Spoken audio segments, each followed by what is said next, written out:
आज एक ऐसी कहानी समझते हैं जिसमें एक परिवार है, कुछ बिन बुलाए मेहमान हैं और एक सवाल है कि घर का असली मतलब क्या होता है। ये कहानी दिल को छू लेने वाली है। तो चलिए शुरू करते हैं। कहानी की शुरुआत बस इसी एक लाइन से होती है। पिताजी कहते हैं कि ये घर सराय बन गया है और यहीं से आप समझ लीजिए पूरे टकराव की नींव रखी जाती है। सोचिए, किसी को अपना ही घर सराय जैसा क्यों लगने लगा? एक ऐसी जगह जहां बस कोई भी आता जाता रहता है। पर ऐसा आखिर है क्यों? तो बात यह है कि पिताजी का घर पहले से ही जानवरों और पक्षियों से भरा पूरा था। और ये कोई पालतू जानवर नहीं थे, नहीं, ये तो थे बिन बुलाए किराएदार। और बस इन्हीं की वजह से पिताजी का जो सब्र था ना, वो पहले ही समझिए बस छलकने वाला था। मतलब घर के अंदर एक अलग ही दुनिया चल रही थी। आप सोचिए, बाहर आम का पेड़ तो उस पर तोते, कौवे, न जाने कितने पक्षियों का बसेरा। और घर के अंदर अंदर तो दर्जनों चूहों की फौज थी जो रात होते ही कमरों में रेस लगाते थे। अरे, एक तो बूढ़ा चूहा था जिसे अंगीठी के गर्माहट बड़ी पसंद थी, और एक दूसरा था जिसे बाथरूम की ठंडी पानी की टंकी पर आराम करना अच्छा लगता था। इतना ही नहीं, मोहल्ले की एक बिल्ली भी थी जो जब मन करता आ धमकती थी। अब समझ में आया कि पिताजी इसे सराय क्यों कह रहे थे। और फिर इस पहले से ही भरे पूरे सराय में दो नए मेहमानों की एंट्री होती है। दो गौरैया, और वो भी क्या, एकदम बेधड़क घर के अंदर घुस आईं। फिर खिड़कियों पर, रोशनदानों पर बैठकर पूरे घर का मुआयना करने लगी। ऐसा लग रहा था मानो घर खरीदने से पहले इंस्पेक्शन चल रहा हो। और लगता है कि इंस्पेक्शन में घर पास हो गया, क्योंकि उन्हें यह घर इतना पसंद आया कि बिना किसी से पूछे, बिना इजाजत के सीधा बैठक में लगे छत के पंखे के गोले के अंदर ही अपना घर बनाना शुरू कर दिया। देखते ही देखते तिनके जमा हुए और वह दोनों वहां बैठकर मजे से चहचहाने लगी। ये सब देखकर मां ने स्थिति को तुरंत भांप लिया। उन्होंने कहा, अब तो ये नहीं उड़ेंगी। अगर पहले ही उड़ा देते तो शायद उड़ जाती, पर अब तो इन्होंने यहां घोंसला बना लिया है। मतलब साफ था, अब बहुत देर हो चुकी है। इन गौरैयों ने सिर्फ डेरा नहीं डाला, बल्कि अपना पक्का घर बना लिया है, और अब वे यहां से जाने वाली नहीं हैं। और मां के इन शब्दों ने पिताजी के गुस्से में घी का काम कर दिया।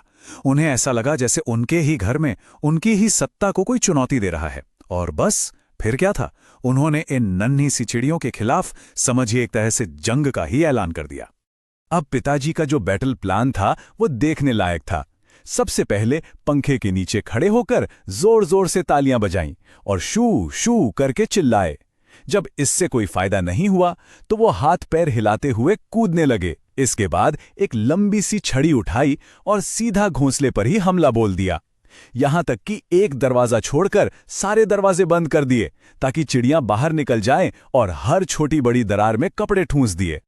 और इस पूरे हंगामे के बीच पिताजी और मां की प्रतिक्रियाएं एकदम अलग थी। बिल्कुल जमीन आसमान का फर्क।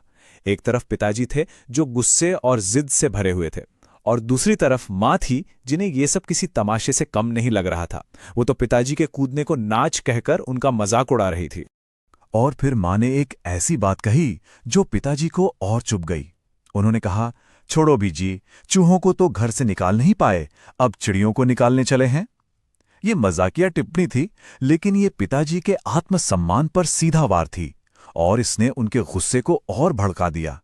इस पर पिताजी ने ऐलान कर दिया, मैं हार मानने वाला आदमी नहीं हूं। अब ये लड़ाई सिर्फ चिड़ियों को भगाने की नहीं रह गई थी, नहीं, ये उनके लिए एक पर्सनल लड़ाई बन चुकी थी। अपने ही घर पर अपना कंट्रोल वापस पाने की जंग। दिन बीतते गए और हर नाकाम कोशिश के बाद गौरैया वापस आ जाती। आखिरकार पिताजी का सब्र का बांध टूट गया। उन्होंने फैसला किया कि अब वो आखिरी कदम उठाएंगे जिससे ये किस्सा हमेशा हमेशा के लिए खत्म हो जाए। वो एक स्टूल लेकर आए, साथ में एक छड़ी। उनका इरादा बिल्कुल साफ था, वो उस घोंसले को ही खत्म कर देंगे, उसे तिनका तिनका करके बिखेर देंगे, ताकि गौरैयों के पास वापस आने की कोई वजह ही न बचे। और उसी हताशा और गुस्से में उन्होंने ये बात कही जो उस वक्त उनकी हालत को बयां करती है। किसी को सचमुच बाहर निकालना हो तो उसका घर तोड़ देना चाहिए। मतलब अगर दुश्मन को हराना है तो उसके घर को ही तबाह कर दो। लेकिन ठीक उसी वक्त जब पिताजी अपना आखिरी हमला करने ही वाले थे, कहानी में एक ऐसा मोड़ आया जिसने सब कुछ बदल कर रख दिया। एक छोटा सा, बिल्कुल अनएक्सपेक्टेड सा एक चमत्कार हुआ। पिताजी स्टूल पर चढ़े, छड़ी से घोंसले को कुरेदना शुरू ही किया था कि तभी उनके कानों में एक बहुत ही पतली बहुत ही महीन सी आवाज पड़ी। क्या थी वो आवाज? ची ची ची। घोंसले के अंदर से दो नन्ही नन्ही चोचे बाहर झांक रही थीं। दो छोटे छोटे बच्चे शायद अपनी माँ को पुकार रहे थे। वो आवाज, वो नजारा, बस वही था कहानी का सबसे बड़ा टर्निंग पॉइंट। उस आवाज को सुनते ही पिताजी के हाथ वहीं के वहीं हवा में ही रुक गए, मानो जम गए हों।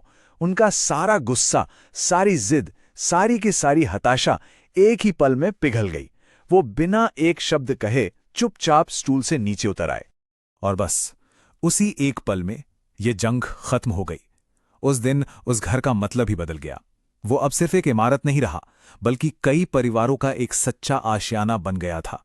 ये देखते ही माँ ने फौरन सारे दरवाजे खोल दिए। जो गौरैया बाहर दीवार पर चुपचाप बैठी थीं, वो फुर से उड़कर अंदर आईं और सीधा अपने चींची करते बच्चों को दाना खिलाने लगीं। हाँ, कमरे में चहचहाने का शोर तो वापस आ गया था, लेकिन इस बार पिताजी की आंखों में गुस्सा नहीं था, बल्कि एक बहुत प्यारी सी मुस्कान थी। वो बस उस नन्हे से परिवार को देख रहे थे और मुस्कुरा रहे थे। उनका नजरिया पूरी तरह से बदल चुका था। तो देखिए, ये कहानी सिर्फ एक परिवार की नहीं है। ये हमें एक बहुत बड़े मुद्दे की याद दिलाती है। जैसे कहानी में गौरैया का घर खतरे में था ना, ठीक वैसे ही आज असल में दुनिया भर में गौरैयों की आबादी कम हो रही है। इसीलिए तो हर साल 20 मार्च को विश्व गौरैया दिवस मनाया जाता है, ताकि इन प्यारे से पक्षियों को बचाने के लिए हम सब जागरूक हों। हमारा बढ़ता शहरीकरण, प्रदूषण और हमारी जो आधुनिक इमारतें हैं, उन्होंने अनजाने में ही सही इन गौरैयों से उनके घर छीन लिए हैं। तो आखिर में एक सवाल पर सोचते हैं।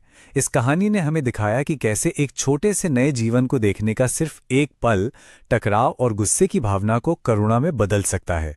तो सवाल यह है कि हम इसी सबक को अपने आसपास की दुनिया के साथ बेहतर तालमेल बिठाने के लिए कैसे इस्तेमाल कर सकते हैं, चाहे वो इंसान हो या